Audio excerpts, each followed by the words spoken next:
Penultimate, brick mansions, and the eventuality of all things.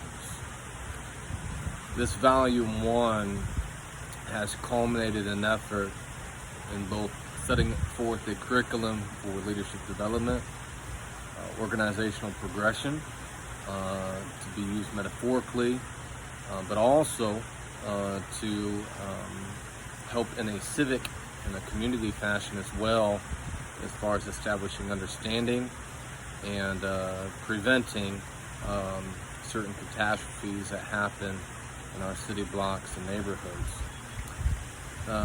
When we look at the second to last thing, Penultimate, and I'm going to reference a movie here as well, Brick Mansions. I've talked a lot about origins, dating back to lesson 1, the simplicity of a lemon. And what also is very fascinating to research is the second to last thing that happens, the second last. Oftentimes a tipping point, if you will, as far as how something will eventually have a period on a sentence, and what is that decision point before the absolute end result. Scripture says the ending of something is better than the beginning of it. So if we establish the common ground that there's very humane reasons in which many organizations get their start and progress, we also know that that progression is under continual construction and scrutiny and development on the intents and the purposes of that organization, and ultimately what type of lasting legacy it will leave. Now, a little while back, Paul Walker, before he died, I was not aware of the movie, but I caught it, and it was very interesting. Feeds into our subject line very well. It was entitled Brick Mansions. Dystopian Detroit, kind of an area that was once thriving for the city, now deemed as dangerous. They blocked off 40-foot walls, police, kept track of who was coming in and out of that quarters. No schools, no hospitals. Basically sectioned that part of town off from the remaining city. And especially when we study the recent events of this year, when you look at pandemic, racial injustices, just the various forms of policy and historical findings that have been so prevalent this year for us.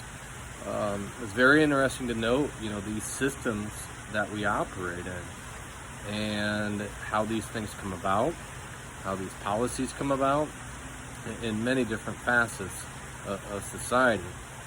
And, it's interesting that sometimes society will depict something as good or something as bad. Of course, in the movie, then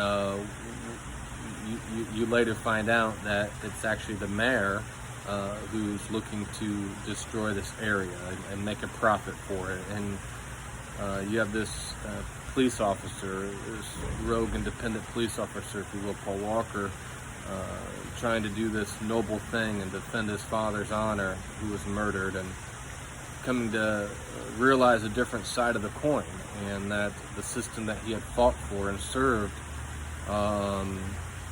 actually was doing him wrong, and even did the idea of what he thought had happened to his father, distorted that understanding for him. So when we advance in leadership, it becomes a really tough thing when we operate on one side of the coin in innocence for so long, and then over time, as we are exposed to the other side of the coin, we realize that on that penny there are two sides of the coin. And to be able to endure that is really the trying of your leadership and your legacy.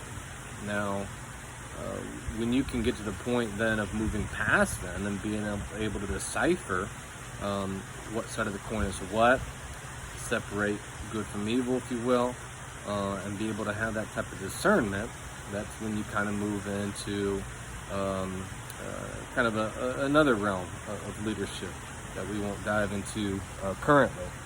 But the main thing here is, when we talk about the origins, going back to lesson one, I was having a conversation with a gentleman today. I mean, there's a sense of honor. We can all relate to defending our family. In essence, policing ourselves. I mean, you're ultimately the one who's responsible for you and your loved ones. And when you have that mentality, it's kind of courageous, it's noble, and I think right. I know for me as a man, hey, I'm, whether it's good or bad, it's going to fall on my responsibility and leadership, and I'll be the one who takes the responsibility and blame for the things of my own household, because, well, I'm man of the house. It's a responsibility thing, man or woman, it doesn't matter. It's just as an adult, as a leader, whether you're male or female, you're assuming responsibility, and that's a beautiful thing. Now, when that protection of our family starts to infringe upon the greater humanity of the family, the human family, that's when factions and divisions and wars and all that, and pretty soon one act of violence equals two more acts of violence, and then a bystander gets hit, and that's how things, you can start off as a man and end as a monster with some very seemingly simple decisions along the way. And when those decisions are repeated over and over again, that's what affects the long-term legacy. I was looking at a documentary recently where it studied the founder of the Crips out in the LA area. And again, going back to the theme of this volume one, is the commonality of what it began with. He wasn't using guns. Now, the founder, he did like to fight, but at a certain age, who doesn't like to throw some punches? It was really, the idea was they were, in their minds, feeling like they had to protect just this little area that they were in. And I think some years later, then one gentleman got put away, and then he came back out, and he realized, hey, this is way different than we left it. Now you have violence not only to those you were originally opposing or seeking protection from. Now you're fighting amongst yourselves, and then the strength of armory and gun and crap